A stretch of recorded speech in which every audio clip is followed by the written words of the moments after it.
Bonjour à toutes et à tous. Alors souvenez-vous, dans une précédente vidéo, je vous ai présenté le Bulldog en 320 avec une petite sécurité, la simple action qui ne marche pas, enfin il faut appuyer ici pour qu'elle marche. Voilà, donc la simple action qui marche une fois sur 8 et pas de ressort de rappel de la détente. Avec une sécurité, un 6 coups en 320. Celui-là, je vous l'ai déjà présenté. C'est une de mes vidéos qui a fait le plus de vues. Donc là, j'ai essayé de trouver un nouveau cadrage pour vous présenter un autre Bulldog, mais en 450. Un Bulldog pareil, belge, de Liège, mais de meilleure facture. Il est vrai, mais pas dans le meilleur état, mais dans un très bon état. Dans un bon état pour moi. Donc là, c'est le revolver en 450 Bulldog avec détente repliable. Voilà.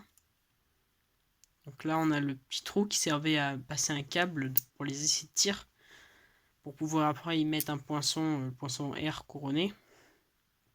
Voilà. Avec une tigette d'éjection, ce que je n'avais pas sur l'autre. L'autre n'avait pas sa tigette d'éjection. Donc pour comparer, voilà. Pour comparer un petit peu.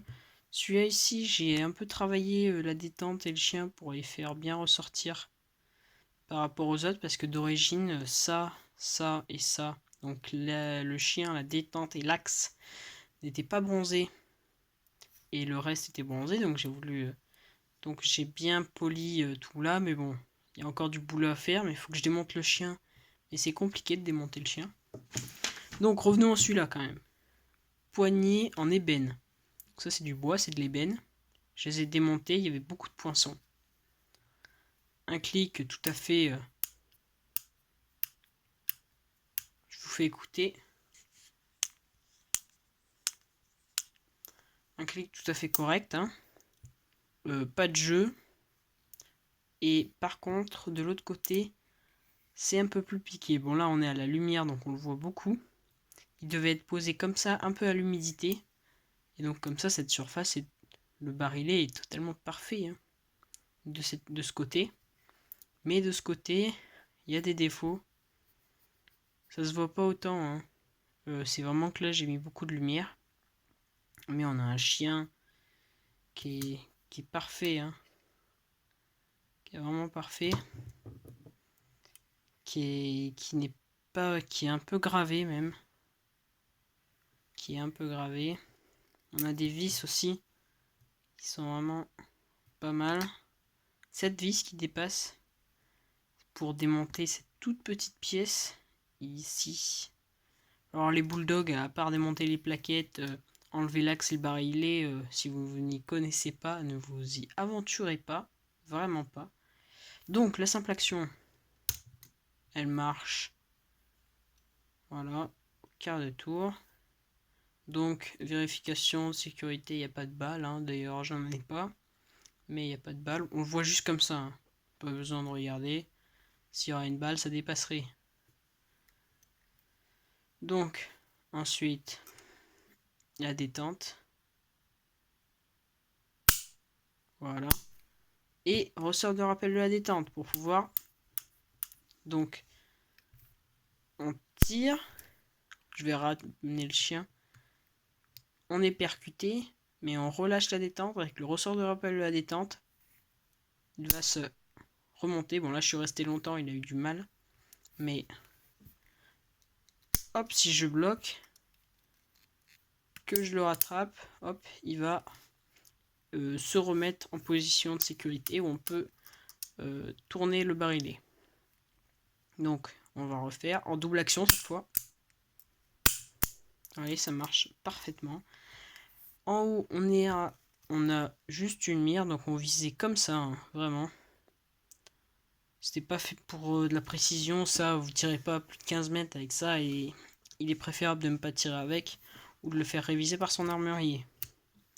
Ensuite, on a une tigette d'éjection, d'extraction. hop, qui nous permet d'enlever la balle. J'ai mal cadré. Qui nous permet d'enlever la balle. Hop, vous voyez, ça dépasse. Hop, si elle reste coincée. Hop, on tourne, hop, on la refait. Voilà. Donc, est-ce que je vous le démonte? Je ne pense pas parce que... quoi qu'on a 5 minutes. On est à 5 minutes, on va le démonter. Donc je vais vous démonter ça. Hop, rapidement.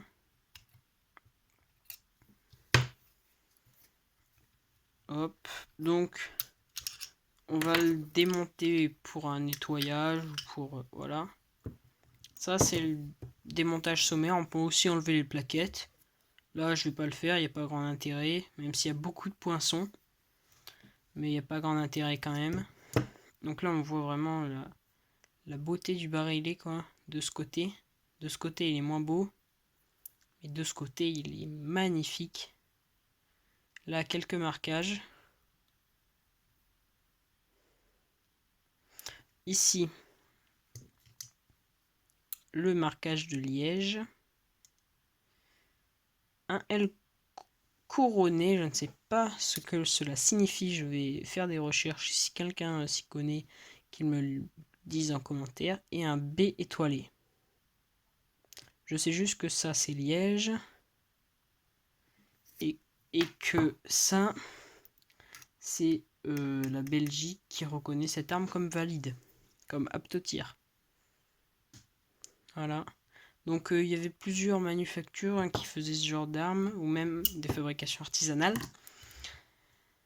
Mais on a eu Saint-Étienne, on a eu en Angleterre, avec les Weblerick, tout ce qui est les Weblerick miniaturisés, si on peut dire ça comme ça.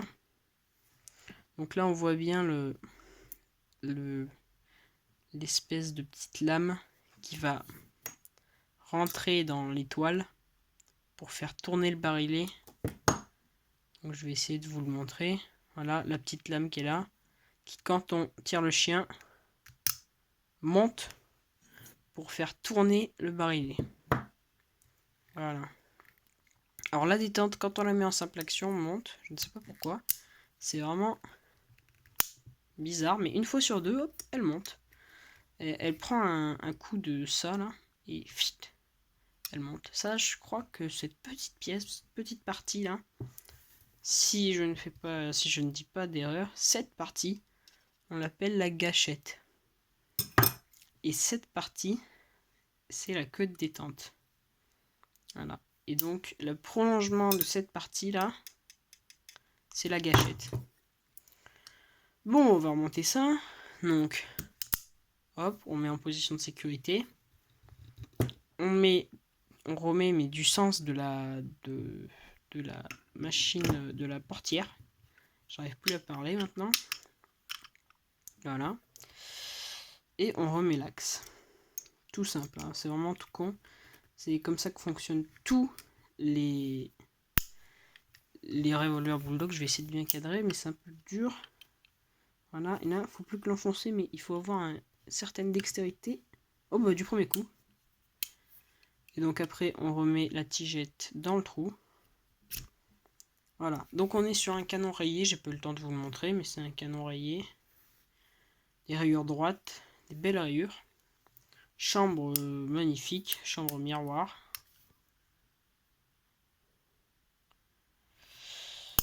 Il est très beau. Il est très très beau.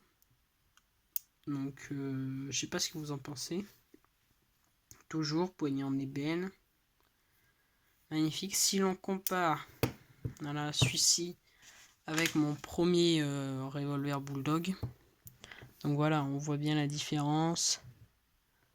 Même au niveau de la fabrication, hein. Là on a des jeux, on a un jeu, on n'a pas des super belles pièces, on a des vis ici là qui sont pas top. Moi j'aime bien cette détente en espèce de patte de doigt si on peut dire. Voilà, j'aime bien cette détente, cette simple action que j'aime bien. J'aime bien cette simple action C'est cool. C'est vraiment sympa. Hop, mais on n'a pas de ressort de la détente. Et je précise que je l'ai peut-être dit dans une autre vidéo, dans cette vidéo, sur celui-là. La simple action marche normalement. C'est juste lui qui a un problème. Voilà, si le vôtre, si vous en avez un, et que la simple action ne marche pas, il y a un problème. Donc, là, le R couronné est le même que celui-ci. Voilà. Sauf que là, on est sur un A couronné et là, un B étoilé. Donc, les gens qui s'y connaissent, dites-moi. Et j'ai une petite remarque sur le 320. Il a été limé. Ici. Il a été limé.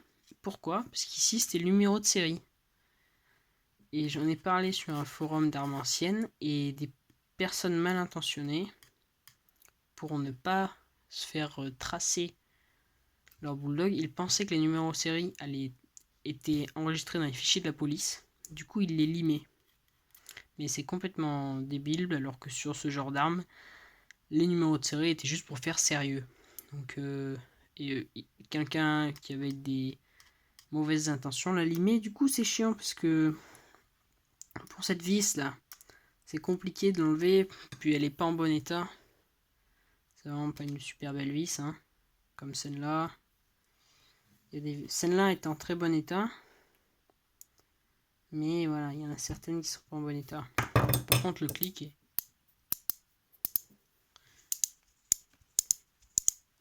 est bien comparé à celui-ci. Voilà, je sais pas ce que vous en pensez. Moi, je préfère le clic de celui-ci. Donc, combien je l'ai payé? Alors, pour rappel, j'ai payé celui-là. Allez voir donc ma vidéo sur le Bulldog en 320 qui est sur ma chaîne. Celui-là, je l'ai payé 70 €. Et celui-ci, je l'ai acheté 120 €. Donc, les personnes qui s'y connaissent un minimum, dites-moi ce que vous en pensez, tout simplement, sur ce prix. Moi, je pense que je l'ai eu pour un bon prix, très honnêtement. Et si j'ai dit des conneries pendant ma vidéo, merci de me le dire en commentaire, hein. Je peux faire des erreurs aussi. Ça m'arrive, hein. Tout le monde fait des erreurs. Je suis pas un professionnel. J'ai pas la science infuse dans ce domaine, donc dans aucun domaine d'ailleurs, hein. Personne ne l'a, je crois. Mais si vous y connaissez et que vous avez vu une erreur, n'hésitez pas à me le dire. Allez, salut!